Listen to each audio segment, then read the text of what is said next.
can't join us today. So we're going to mute all here. There we go. And I'm going to need to unmute myself. Oh, she's doing it right now. Try to turn off the TV. Hi, John. Okay. Good afternoon. Tell me when. Okay, we're doing there we go. All right. All right. Well, yes. So we've been muted. We are recording, and I want to take this time to call this meeting to order. This is the 28th meeting of the year of the Rotary Club of Park Cities. Welcome, everyone. And I was reading about NASA's rover yesterday, and this amazing successful flight of the Perseverance landing on Mars, which made me think about the perseverance of Texans and what we've been through this week. It's, you know, with the power of prayer, and we've been another unprecedented event. So that's been hard, but I know that our prayers go out to all of our fellow Texans. And the other thing I wanted to say, because this is just darn exciting. Last week at the district roundtable, District Governor John announced that the Rotary Club of Park Cities is now the largest club in District 5810. We are 147 members strong.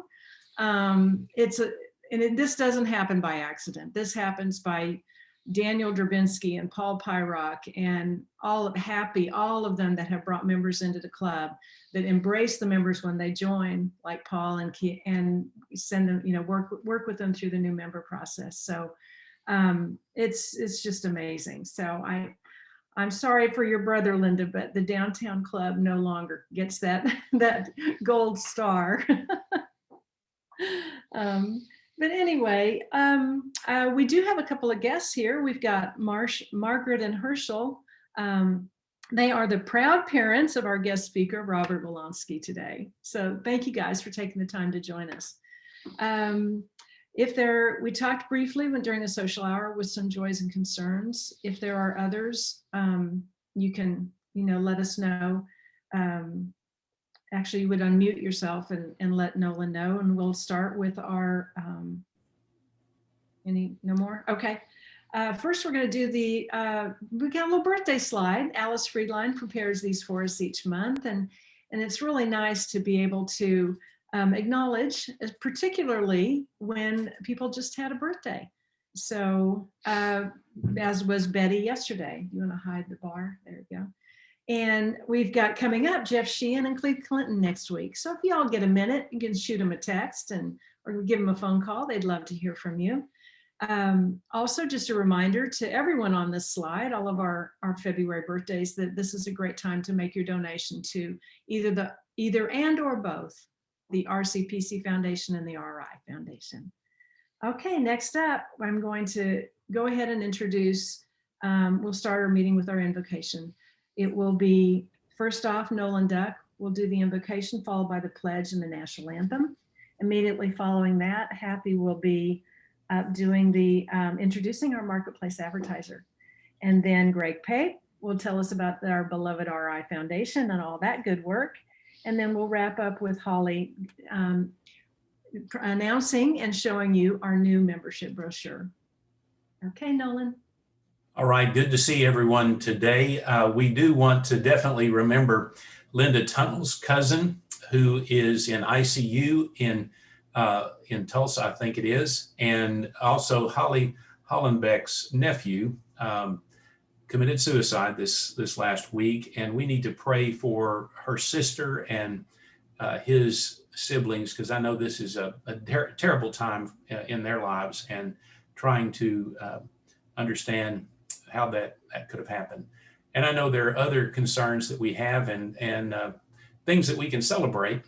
One of the things that we need to celebrate is the fact that it's going to get warmer in the next couple of days. So I'm looking forward to that. Well, let's bow in prayer at this time. Heavenly Father, we want to thank you so much for the grace that you give each and every one of us. We're so thankful that we are safe, that most of us have electricity and water, and that this terrible ordeal is coming to a conclusion. Lord, we're excited about the fact that our club is strong and showing itself to be even stronger. And Lord, that all of the membership seems to be rallying to the aid of others. Lord, we do lift up to you Linda Tunnell's cousin who's in ICU. And Father, we ask in Jesus' name that you would give her strength and allow her to come through this very terrible time. Lord, I lift up to you Holly's nephew's family and Holly as well, as they are going through a real difficult time. Bless them and give them your strength. Thank you for each member of our club. We ask that you would help all of us to use the gifts and abilities that we have to show concern for the people around us, putting others ahead of ourselves. Thank you, Lord. Amen. Thank you, Nolan. Next up, we have the Pledge of Allegiance. If you'd please join me. I pledge allegiance to the flag of the United States of America and to the republic for which it stands, one nation under God, indivisible, with liberty and justice for all. Oh, say, can you see by the dawn's early light what so proudly we hailed at the twilight's last gleaming, whose broad stripes and bright stars through the perilous fight o'er the ramparts we watched were so gallantly streaming, and the rocket's red glare, the bombs bursting in air, gave proof through the night that our flag was still there. Oh, say does that star-spangled banner yet wave o'er the land of the free and the home of the brave?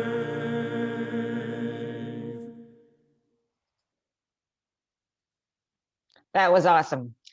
I always enjoy that. Happy Friday. Hope everybody's doing well.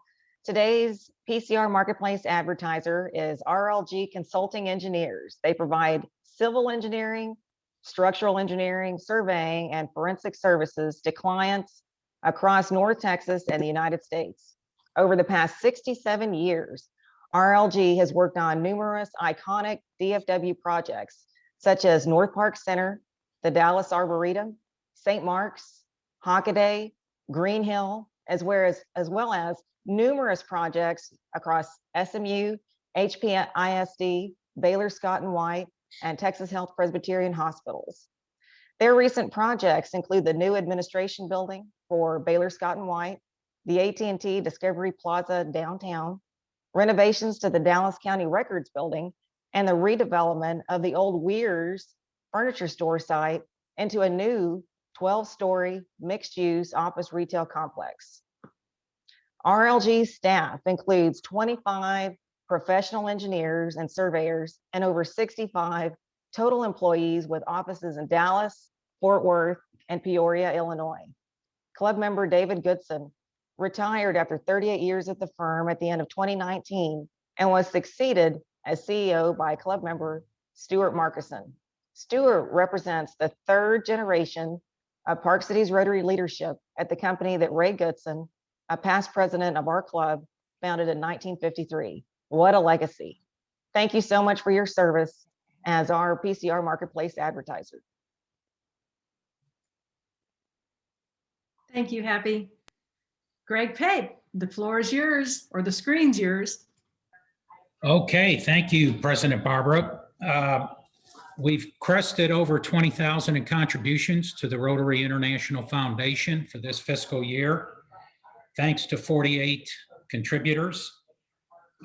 Surprisingly, of that 20,000 plus, 16 Rotarians in our club have stepped up with $1,000 contributions. Some of those most recent contribution levels we've seen from our president, Barb Jeffries, Nolan Duck, Karen Ferris, Rod Pirtle. Thank you, Rod, who's also a Paul Harris Society member. Richard Stanford is always in there contributing. Those are some of the 16 members, including Roger and Alice Friedlane, who have each contributed as a Paul Harris Fellow towards our club total contributions. Thank you, everyone, for contributing. And don't forget, it's the EREY campaign, every Rotarian, every year. That applies to over 35,000 Rotary clubs throughout the world. We're one of those clubs. We often lead the district each and every year because we've got some really rooted contributors that believe in the Rotary Foundation. Thank you.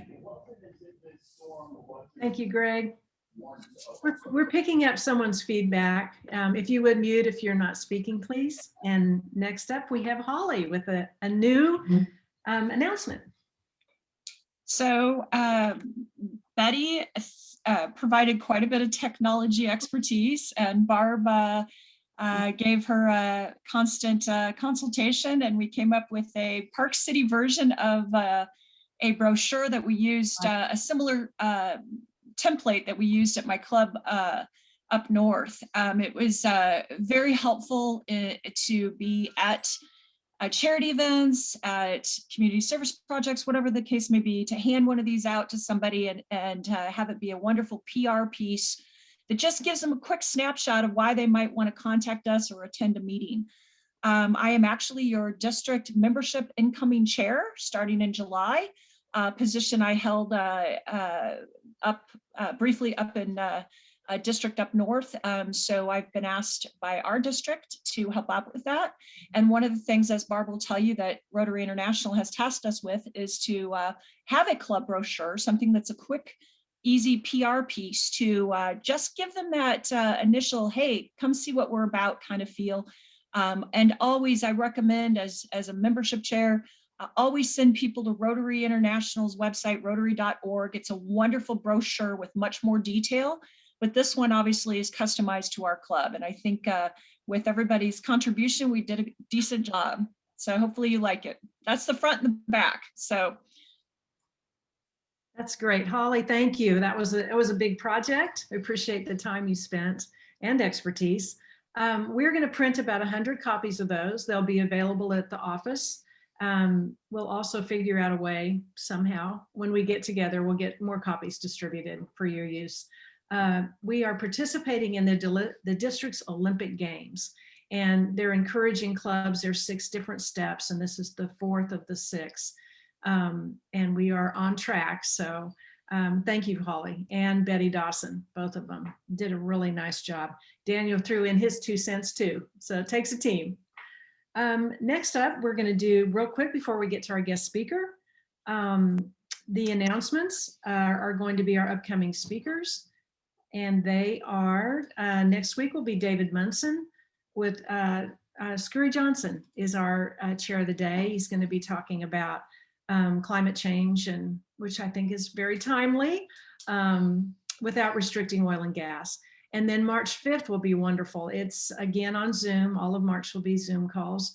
Darren Babcock and Stephanie will be here to tell us about what's going on down at Bonton and our medical clinic. And then following that is Bill Hutchinson, the CEO of Dunhill Partners, and what's going on down in the design district. So lots of good stuff. And we're going to turn it over to Happy to tell us about some exciting upcoming events. Thank you, President Barb. I'm really excited about the Flavors and Sights of Italy coming up Thursday, February 25th from 5:30 to 7:30 via Zoom. We're going to have an opportunity to learn all about the flavors and sights of Italy. So pour your favorite wine or aperitif and join Anne and Dennis Connolly as they share their love of Italy, including favorite places, foods, and wines, artisans and sites. She is a certified luxury travel advisor, and so she has great information for us. She's going to be really fantastic, and she's going to tell us all about Italy and some of the really unique foods that are there that we can go in and buy and enjoy. So please sign up for that. We already have a good number of y'all have already signed up. Continue signing up for that. It's going to be lots of fun. That's Thursday, February 25th from 5:30 to 7:30. And then on March 14th, we're going to have a really fun meditative hike. And so if you need to release anxiety and stress, we should hit the trail. It's been said that nature is healing and that it's peaceful and restorative to your mind and body. So we're going to walk in the natural world. You're going to learn how to do a walking meditation and give gratitude for the natural world, gain new insights to a problem, and release any negative energy that you have in your life. So it's going to be a lot of fun. We have certified hypnotherapist Valerie Grimes is going to be leading that hike. It's going to be from 11 to 12:30 at Rivershawn Park. She has already mapped out a really unique hike for us. And so it's not going to be complicated or difficult. And so save that date and go ahead and register. It's going to be a lot of fun. We have rescheduled the strategic planning session that was supposed to be held tomorrow to March 20th. If I'll resend the email again today. So please calendar that date. Thank you. Thank you, Happy. Another reschedule was last night's PCR Connect has been rescheduled to next week, March 18th, and you'll be getting an invite to that event as well. So it's fun to see people. Well, thank you for that. I'm going to turn the program over to Bill Sleeper. He is going to introduce our speaker today, since he's the program chair of the day. Thank you, Bill. Well, thank you, Barb. I've been looking forward to this for a long time. We first started talking about this 4 or 5 months ago, and Robert's been very kind to set aside some time out of his busy schedule. You know, there are columnists that people enjoy reading, especially, not only because of their information, but because of the style. I like to describe Robert's style as crisp. I read his comments and think, well, if I were to write that story, it wouldn't be anywhere near as good. And so I admire his writing so much. He was for about 4 years with the Dallas Morning News. He's been in the journalism business 25 years or so. About a year ago, he left Dallas Morning News and went to Heritage Auction Galleries, which is the largest auctioneer of collectibles, the largest auctioneer of collectibles. He is the director of communication. He's a UT grad, a Thomas Jefferson High School grad, which is particularly interesting because he's quite a commentator on the sorry state of affairs of Thomas Jefferson High School building after the tornado a couple of years ago. It's a sad deal. You know, I did not talk to Robert about a subject. And the reason for that is perfectly clear. He's got so many subjects, and I thought it'd be more fun to find out what he'd like to talk about.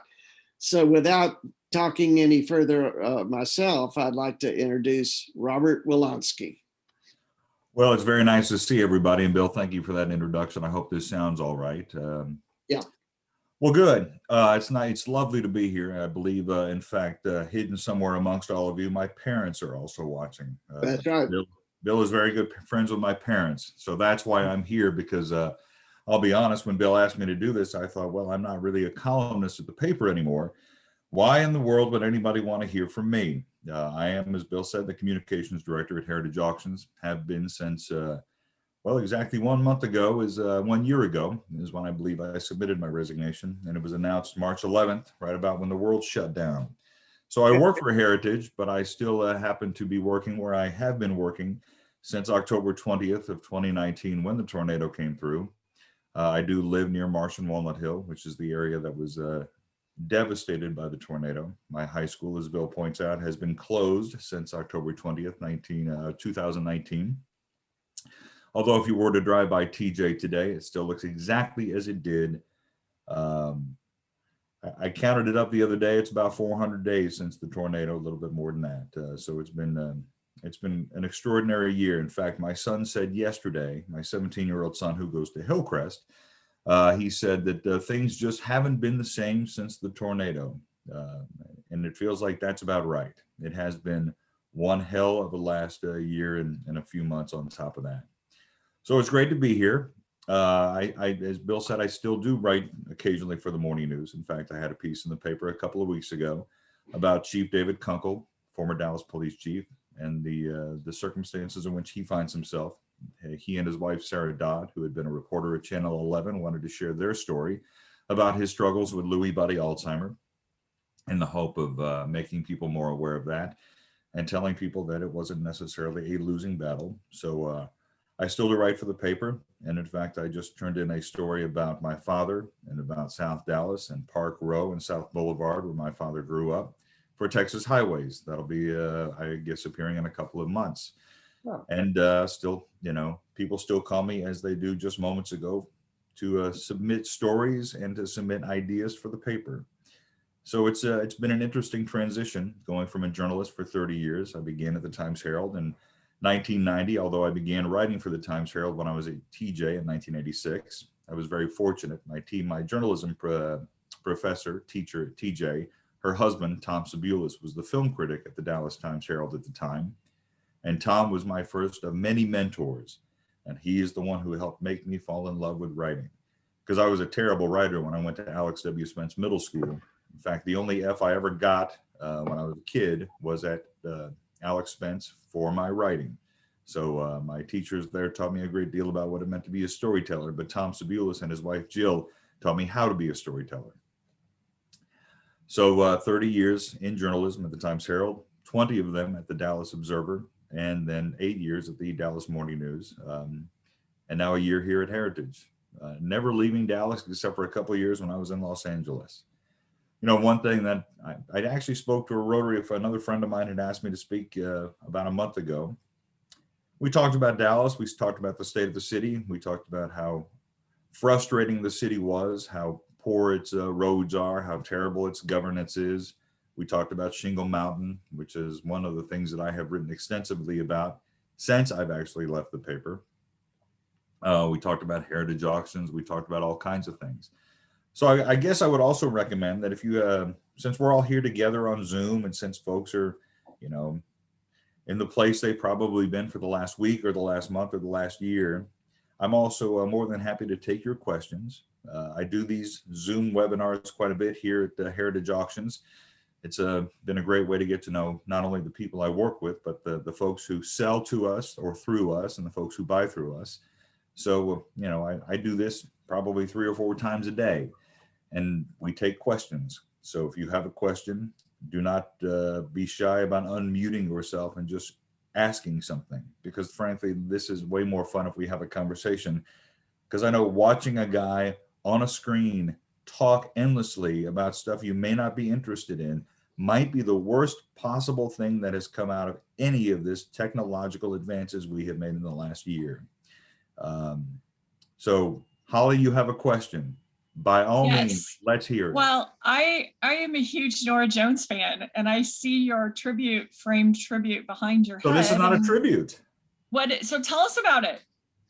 All right. So I'm glad you asked, because it's funny, when I started doing these Zooms, I couldn't figure out where to do it. And I sit at my desk. If I were to show you the room in which I'm sitting, it's full of photos and keepsakes from a career in journalism. This is one of the things of which I'm the most proud. When I started in journalism, I was an entertainment writer, which is one reason I actually went to Heritage, because I was a music critic and I enjoyed asking musicians their secrets. I felt like writing about the arts, writing about film, writing about music. And for years, I was a film critic. In fact, I was Roger Ebert's replacement on Ebert and Roper at the movies for a while. After Roger was diagnosed with cancer, I would fly to Chicago quite frequently to host that show.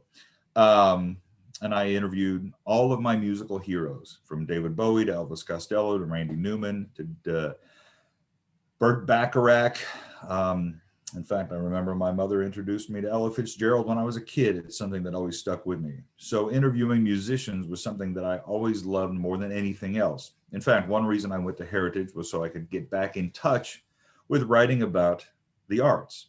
I got a little bored. I didn't get bored. I got frustrated with writing about the same awful thing that the city was doing over and over and over again. I don't think I could have written one more story about how the city was doing a terrible job of dealing with panhandling, for instance. There was a story about that in the paper a couple of weeks ago. I've written 30 of them in the last 20 years. I'd had enough. So all of that is a long way of answering your question, which is I love writing about the arts. One of the Nora Jones used to perform regularly at Popolo's, the old Popolo's in Preston Royal. She was the piano player who would entertain folks while we were eating dinner. In fact, I used to take dates to Popolo's quite frequently to hear Nora Jones. The food was very good. Nora was even better. At the time, Nora was a student at Arts Magnet. Her mother, if you do not know that Nora Jones's father was Ravi Shankar, Nora Jones's mother, Sue Jones, was in Doctors Without Borders. So that's how Nora ended up in Dallas. So I was the first person to ever write about Nora. I just knew who she was, fell in love with her, and about the time she landed her Blue Note contract in 2001, I did a big story on her for the Dallas Observer.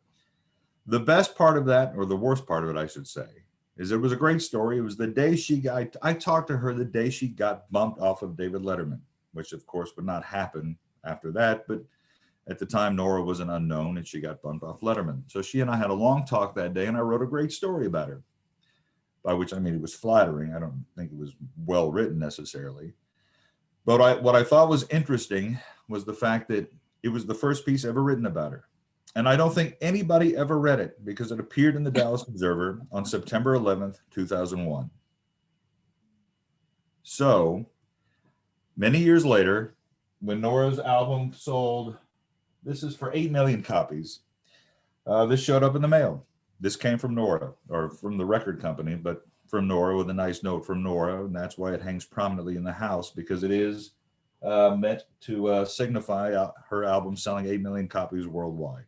And it is presented, it has presented to Robert Wolonski to commemorate. So it's very, very nice. It's the only one I have. I have written about hundreds of musicians, but she's the only one I've ever written about, the exception, I guess, of the Dixie Chicks, to have sold millions and millions of records. I loved writing about music. I loved writing about Dallas musicians. In fact, the wall over here to the right is full of photos that were taken for the Dallas Observer for all the years that I wrote about local music. Behind me is a poster for a band called Bedhead, who's one of its members, Trini Martinez. His uncle was Trini Lopez, whose estate we're about to sell, as a matter of fact. So if you're interested in owning pieces of Trini Lopez's life, we're actually going to be auctioning those in April, along with a Bob Dylan guitar, a Bruce Springsteen guitar, and other things like that. So all of that is kind of why I came to Heritage, to be around these pieces. The problem, of course, is that I haven't been in the office very much for the last few months or a year. In fact, I was in the office for 4 days before we were sent home. So I liked the idea of working in a museum where you could hold things. I just haven't had the opportunity to do much of that since then. So we'll get around to that eventually. So yeah, there you go. Linda, I believe you had a question. Yes, I do. I want to compliment you on your son, Harry. I was in charge of the Interact Club at Hillcrest High School. I and several Rotarians, and we brought Colin Allred to speak about 2 years ago. And this tall, good-looking guy came up and asked if he could interview me. And his name was Harry Wolonsky. And I said, oh, okay. Your dad and I graduated from Hillcrest together. And it was just, he was delightful. I want to tell you that. I was very impressed with him. And Well, I hope thank he you. stays in journalism. Well, it's going to be interesting. I have a 17-year-old son who is going through that process right now of trying to figure out where he's going to go to college. He's a baseball player at Hillcrest. Obviously, they've lost a few days of baseball, not to mention the season they just lost. And so it's been interesting. I have had a firsthand and a front row seat at seeing how the pandemic and has impacted high school students, high school seniors, as they try to make their way in the world. So that has been an incredibly interesting perspective. But yes, it is. I am incredibly proud of my son. So thank you, Linda. That was that was worth showing up just for that. So thank you. Thank you. So I'm looking here and I see that Jeff asked a question. So I'll get to Jeff. Good girl. Stay. I thought you were talking to me for a second. It's like, I'm not going anywhere. I'll stay right here. So Jeff asked a question. Jeff, note that I work on I have a show on the ticket. Stay. That is another thing that I do. So thank you for that. We're off at the moment, but we'll be back in a few months. The most rewarding story I ever worked on. So I think that's a really, really tough question to ask or to answer, in as much as that, look, I hope everyone here is familiar with a place called Shingle Mountain in Southeast Dallas. We believed at the time it was a 70-ton pile of shingles behind a woman's house in Southeast Dallas, off of 175 across the highway from the McComas Bluff landfill. It was there for 3 years. The people who live around it, including Marcia Jackson, who became the face of Shingle Mountain, have suffered greatly. It is one of the true, real, visible instances of environmental racism that one can see, feel, touch, smell, be around in the city. So it's been an extraordinary experience getting to know Marcia. I was writing about her since December of 2019. And what I thought was interesting is the fact that the city never did anything about it. They kept trying to sue the people who built it, and they quickly disappeared. The judge ordered its removal, and it never happened. And the city finally has gotten around to taking care of it. It's been slow in the process of moving it. It has garnered a significant amount of national attention in the time that I've been writing about it. The Washington Post just did a piece about it. Al Jazeera TV just did a really, really good piece that I tweeted that yesterday. He said he heard the pipe burst. Did he turn the water off yet? The water's off. Good. So it burst, huh? It looked like it's not the faucet. Excuse me, I'm sorry. Janie, I believe you're not muted. Hang on. Damn it. Stop. Okay, I'm so sorry. Can you mute her? That's okay. I'm sorry to hear that a pipe has burst. I am too. There you go. Now you're good to go. Thank you. Yeah, look, I told Bill yesterday, I said, are we really going to do that? You told him the other day, are we really going to do this? People might have power, or even if they have power, their pipes may be bursting as we thaw. So I completely understand. I'm being slowly driven insane by the sound of the water dripping in all of the sinks. So Al Jazeera has just aired its piece on Shingle Mountain, and it's a terrific piece. It's on YouTube. I tweeted it at Robert Wolonski is my Twitter handle. I put it on my Facebook page as well. And Soledad O'Brien was just here as well for a new documentary series that she's going to be having on BET, which begins airing in a couple of weeks. So Shingle Mountain, though it may be being carted away at the moment by the city, when the city said they couldn't in fact do such a thing, it is still a significant presence on the media landscape, not to mention the physical landscape. In fact, what was interesting was we were always told it was about 70,000 tons of raw and unprocessed shingles that had been dumped on what had once been a piece of beautiful land in Southeast Dallas. What's fascinating is that the city has a counter of weighing as it's being carted off, and it's already over 150 tons, and it's not even gone yet. So a thing that we thought was massive at 70 tons is actually twice the size, and it's about 1,000 times larger than the state was told it was ever going to be. So Shingle Mountain for me has been one of the most, I don't want to say rewarding, it's certainly been a story that I covered more than probably any other in my career. I think I wrote at the end about 16 to 17 pieces about Marcia and Shingle Mountain because of what it represented, which is the trashing of the land south of the Trinity River and the people who live alongside of that trash, and the disregard that the city and the state have paid to those folks, have shown toward those folks. There have been many plans at City Hall for many years that have talked about how to best rezone that land and make better use of what is some of the prettiest land in the city. And none of those plans have ever come to fruition because that is very much the state of the city today. So yeah, that's probably it. But you know, there have been, every day I am reminded in some way, shape, or form of something that I wrote that I do not remember. Someone will tweet it, someone will email me about it, someone will ask me about something. In fact, somebody asked me just about something I wrote 25 years ago about Terry Southern, the great writer and screenwriter from Dallas, from Oak Cliff, went to Sunset, wrote Dr. Strangelove, wrote The Hustler and many other films. Terry is one of the great screenwriters, wrote Easy Rider. And I had not read that piece in 25 years. So yeah, it's been, look, I like to say that my career has been, I've been incredibly fortunate. I've gone from writing about politics, I've written about business, I've written about the preservation. It's a significant interest of mine as well. Tried to save any number of historical buildings around the city. I love writing about the underrepresented in Dallas. And I also love writing about musicians and filmmakers and artists. You know, one of the greatest days I ever spent in my life was with Sidney Pollack, the filmmaker. And yet a story that people love to hear about and talk about is the night or the day that I spent with Madonna. So it has been a wild ride. So I guess I'm probably, I deserved it when they told me I had to stay at home for a year and a half. Well, Robert, thank you for that. A little, in terms of the highlights that you've had in your life, but to Trisha Cunningham, who, as you know, is the director of North Texas Food Bank, she wants to thank you for your community service. Well, you made a big impact.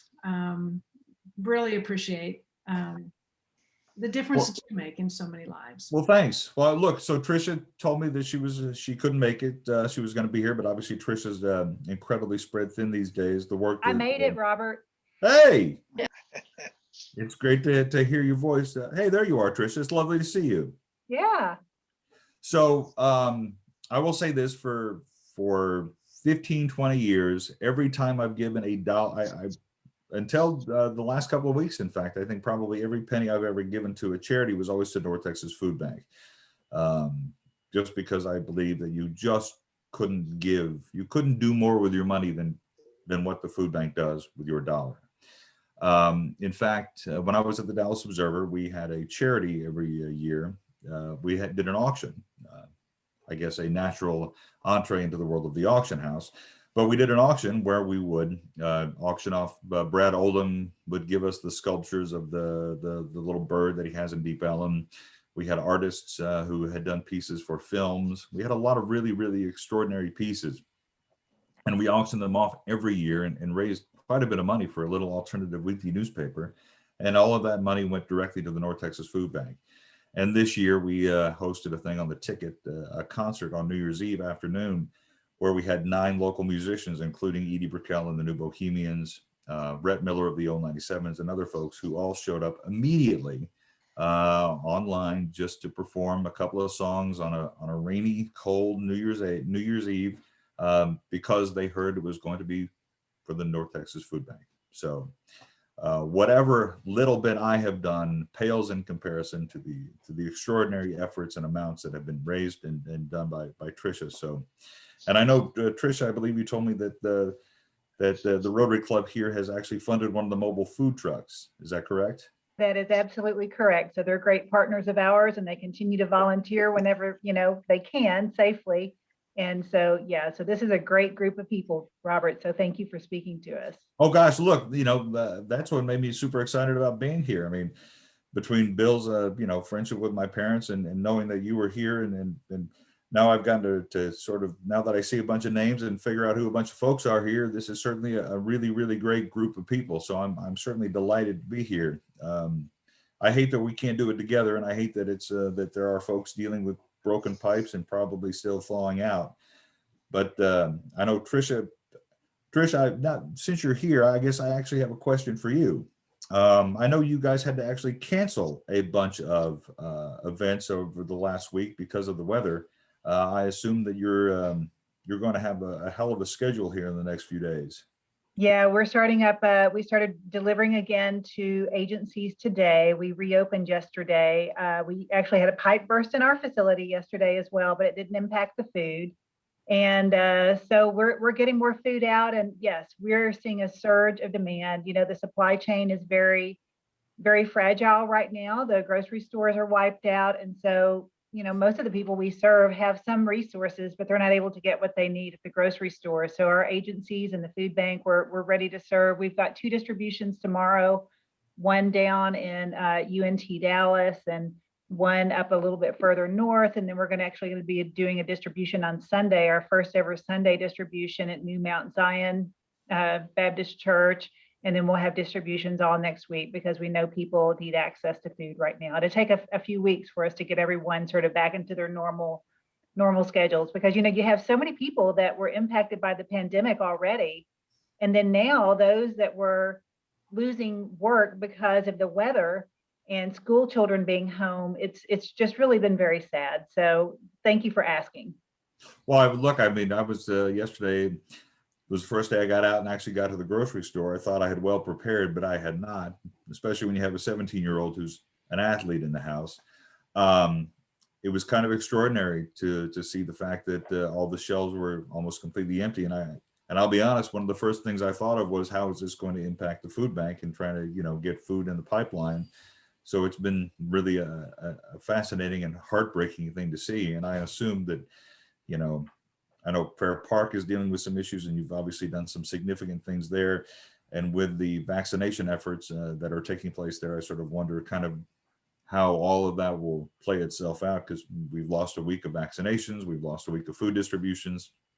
It's been a really, really hard year for so many. So thank you. Yeah, we're all going into catch-up mode right now. So we're just, you know, we're all have hearts to serve, and we're gonna have to make sure that we do it safely though. So that's been the real challenge overall. Is there anything that we can do, that regular folks can do, besides obviously give money to the food bank, which is certainly always necessary and always there to be done, but is there anything else that can be done? Yeah, I would say look online at ntfb.org/volunteer. Since we're doing more mobile distributions, look and see if there's any volunteer slots open that you might want to go and volunteer at. We're going to be, like I said, we're going to be amping it up for this next week. We have some of them that are already being taken care of by organizations, so you won't see all of them on the volunteer list. But yeah, go help us volunteer. And, you know, we've been trying to supply the shelters as well. So we've been providing the ready-to-eat food and water and things for the shelters. And so trying to take care of them and making sure that those that have been part of the shelters, hopefully they'll continue. And I know the city now is starting to get some water and some resources through the FEMA and disaster relief operations. So they're going to start distributing some of that as well too. So it's, but the main thing is just really, I think, you can even hold a virtual food drive. You know, we have ways to be able to do that online. So it's really engaging your community and your network to be able to help others right now. Awesome. Trisha, That's good to know. We are 147 members strong, as you know, being one. I do. And so we'll get that information out to our membership, both how to sign up virtually for the virtual food drive and to volunteer in person. But you didn't come here to hear me. You came here to hear from Robert. No, look, I think this is look, I've been out of journalism for a year, but I certainly still think of myself as a journalist first and always. I assume that one day I will go back to full-time journalism. You know, I keep thinking I needed a bit of a break. You know, for many of you who may or may not know, a couple of years ago I wrote about it. So it was on television. So it wasn't a big secret that I had stage 4 kidney cancer. And had gone through a clinical trial and had surgery same time my father did. Mine was in my left kidney, his was in his right kidney. Just coincidentally, we found out it wasn't hereditary, it was just a bad coincidence. So, you know, you certainly are left with that question of what do you do with your, you know, I'm not supposed to be here. So I was very fortunate UT Southwestern saved my life. And my father's as well.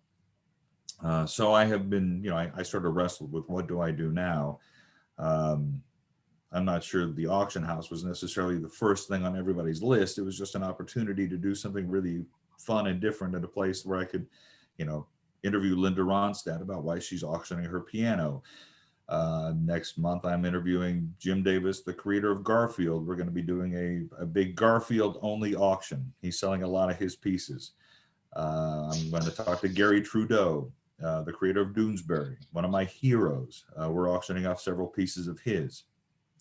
Or I talked the other day to Bruce Springsteen's first manager. We're auctioning the guitar that Bruce Springsteen played on the first two Springsteen and the E Street Band albums. So, I look forward to getting back into the office and holding that stuff and actually strumming a few notes on a Springsteen or a Dylan or an Eddie Van Halen guitar. So I did take that. I did want to make, I thought, well, all right, I'll make this change here for a moment. But the fact is, I was born and raised here, obviously. Dad was born and raised here, writing about the city and writing about the people who live here and the troubles in which they find themselves, and those who are here to help them, like Trisha and so many of you here, is really the thing that makes me, that's what I love writing about. I love writing about my city. I love writing about the best of it and the worst of it. The best part of my job as city columnist at the Dallas Morning News was the fact that I was never in the office. I was just driving or walking around the city all day long. It's funny, I see you have Darren Babcock speaking in a couple of months. Darren's a good friend. I used to find an excuse just to go to Bonton 3 or 4 times a week for lunch. One of the problems of the pandemic is that I haven't been there as much as I would like to be. So you'll have a great time hearing from Darren, and I hope you ask him a ton of questions. He's also a TED talker, so Darren's really, really good at this kind of stuff. But those are the kind of folks in which I find myself interested in talking about and writing about. This has been very nice to interview famous people about their famous works. I love talking about artists. I love talking about musicians. I have learned a great deal about the history of 19th and 20th century American art. I love writing about comic books. We just sold the most expensive Batman comic book ever, the second most expensive comic book ever sold.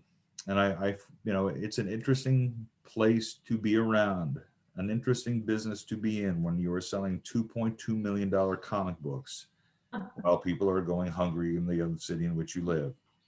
So it's a glimpse into a world that I knew very little about and have always been interested in. And the folks here at Heritage are actually very, very great. In fact, it's been interesting during the pandemic to sort of see how helpful Heritage is in helping those who actually need some help. People have been cleaning out their homes and getting rid of art and comics and baseball cards and other things that are worth a lot of money now, because the pandemic has actually significantly increased the price of collectibles in a way that you could never have imagined a year ago. So I always tell people that if you have old baseball cards and comic books and artwork sitting around that you're looking to get rid of, now is the time to do that in a way that you never would have imagined a year ago. We just sold a Michael Jordan basketball card for over $1 million, and it's a card from 1997. Granted, there are only 23 of them in the world. They're all signed by Michael Jordan, so you can certainly see the value in them. But it's a crazy business, and it's a surreal world to be around. Robert, if we could go to past President Richard Stanford, he's got a question for you. Sure. Are you gonna MC? Because I see there are a lot of questions, so I'll go ahead and let you, Barb. I'll let you MC that. Thank you. I appreciate you handling that. I have my first one. I have two. My first one has to do with what you just said. I'm a collector, bought from Heritage and a lot of other places. I can't believe what's happened in the last year or two. What is causing this incredible inflation? I can barely win things anymore. I mean, it's just people are just what's causing this? Do you have any idea? Well, it's something we talk about frequently. And I think we've come up with about 6 or 7 different reasons, one of which is that people are just home more, and they've certainly gotten used to the idea of buying things online a lot more.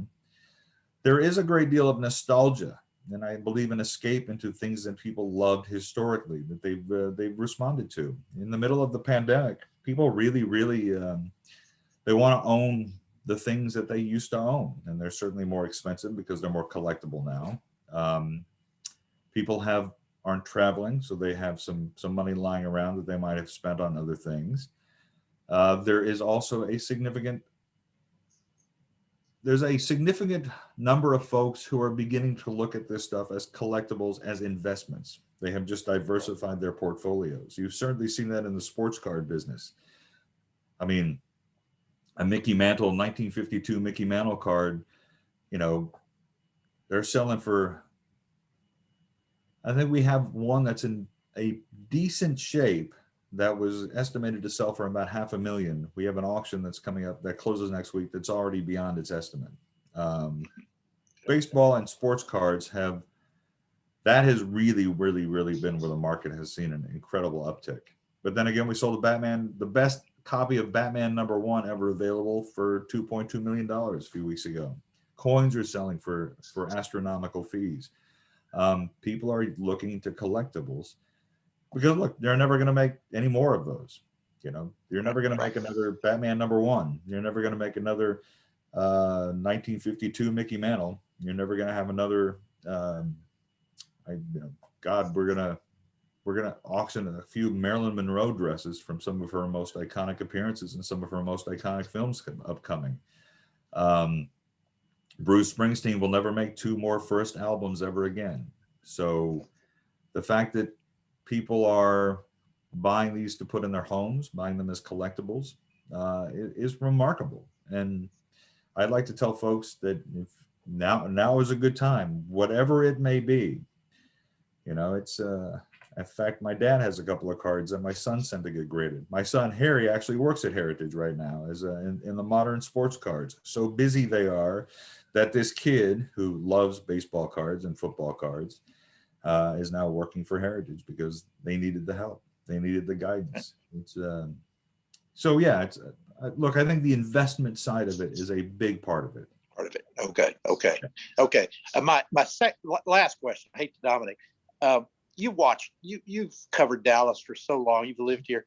If you could just do one thing to change the city of Dallas, the way it's governed, or to make it better, what would that be? I mean, what do you think is the most important? Oh, I would be mayor. That would be the thing I would do. Right. In fact, I was very close to running for the council seat here in District 13. I thought about it for a very long time. But I chose not to because I kept thinking maybe I'll keep my powder dry for a mayoral run in a couple of years. But what would I do differently? Well, I mean, the problem is, there's the long debate about do we need a strong mayor? Is 14-1 the best form of governance that Dallas has? Everybody treats their council districts like a fiefdom or like a ward. So most council members don't think about the city as a whole. They think about their districts. One thing that I think that you see different is just sort of how mayors treat the city and treat the position. Mike Rawlings was an incredibly visible mayor. Eric Johnson is certainly less so. Laura was out front in her own different way. Ron Kirk was a different kind of mayor, and Ed Strauss was a different kind of mayor. So I think who you have as a mayor is significant. I think people need to elect better council members. I think from what I still watch of council meetings, it's a very dysfunctional council. I think the mayor and the relationship the mayor has or doesn't have with the council members has impacted that significantly. The fact that they've been doing meetings remotely for a year certainly has not helped. I think the antagonistic relationship between the mayor and the city manager hasn't helped. I think the fact that we didn't have a very good police chief for a couple of years certainly didn't help. We have a lot of issues. I think this new chief is going to do a great job. I think TC Broadnax is a good city manager. Certainly doesn't have the iron fist that Mary Soom ruled this city with. But the fact is, I think we just need to elect better people. And I think we see that across the board. We just need better people. We need better people to run. We need better people to be engaged. I think we'd be a much better city if Trisha were mayor, for instance. We agree with that. Yeah. Well, thank you. I'm touching that one, Robert. Robert, we've got about 5 more minutes, and so I've Sure. got 2 more questions. The first one is from Bill Sleeper. He is very nice. He says, I'm amazed at your curiosity, but even more your ability to dig into interesting people and places.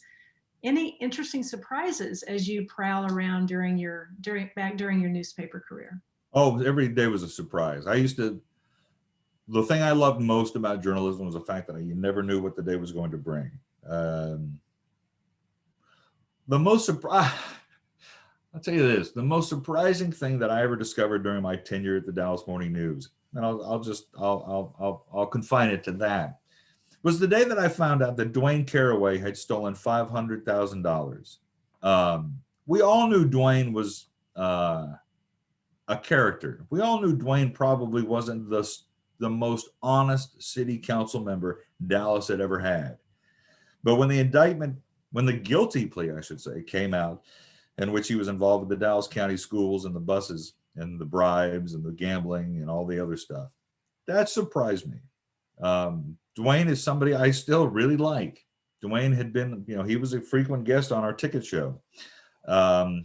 When I was diagnosed with cancer, Dwayne had a couch brought down and put in my office at City Hall next to the briefing room, so that during my treatments, if I needed to lay down, I had a couch.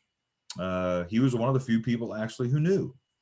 And he was incredibly funny, incredibly kind, incredibly thoughtful. And for a time, he'd even been mayor of the city between, I guess, Leopard and Rawlings. But to find out that Dwayne Caraway had taken $500,000, and then when there were subsequent indictments, when there was another $50,000 in a cigar box and another case, and then the whole stuff with Carolyn Davis, that was surprising. But it was also incredibly impressive because Don Hill had been indicted for so far less than Dwayne had managed to get away with.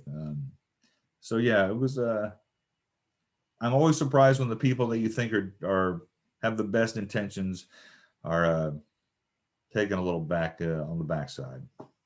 Sure. Well, let's switch to music. Okay. Who is the best band or performer to come out of the Dallas? Most people maybe didn't know about.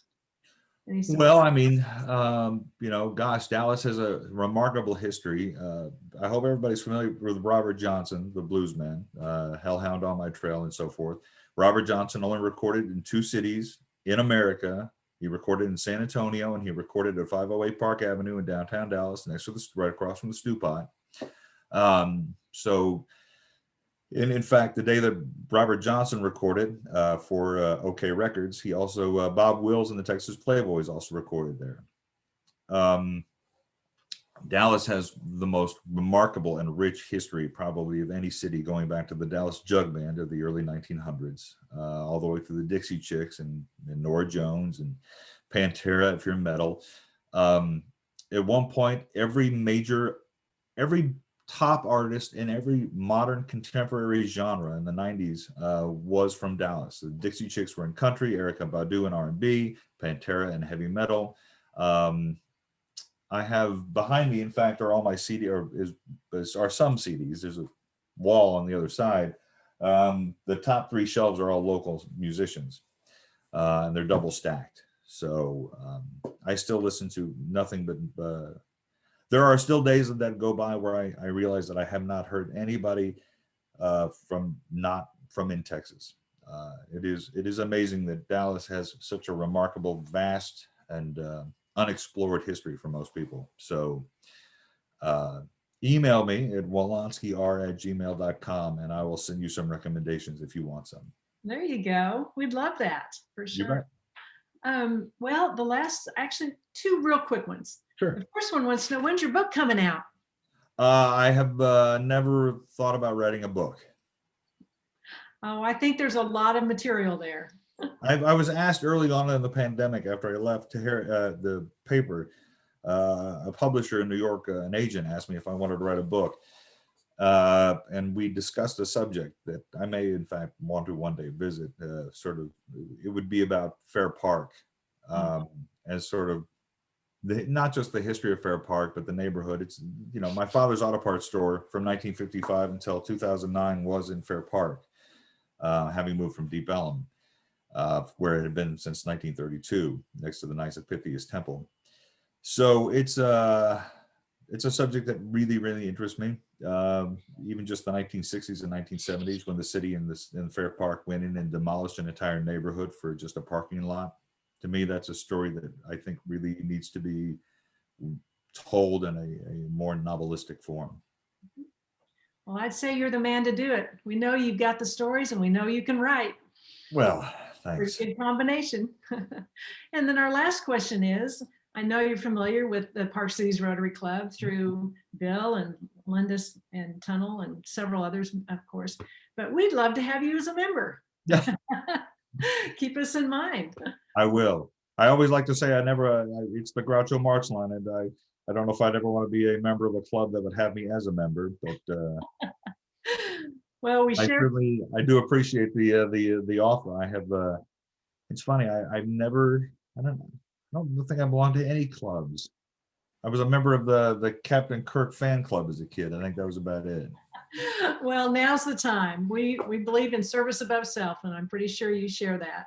Absolutely. In your actions, no doubt.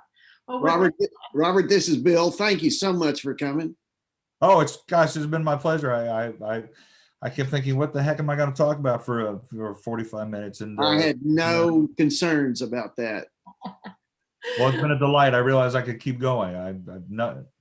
I hate hearing myself talk, but boy, I sure do it. Well, we had several more questions, so hopefully we'll have you back again someday. It's my pleasure. And again, if anybody wants to reach me for any reason, it is WILONSKYR@gmail, or even easier, robertw@ha.com.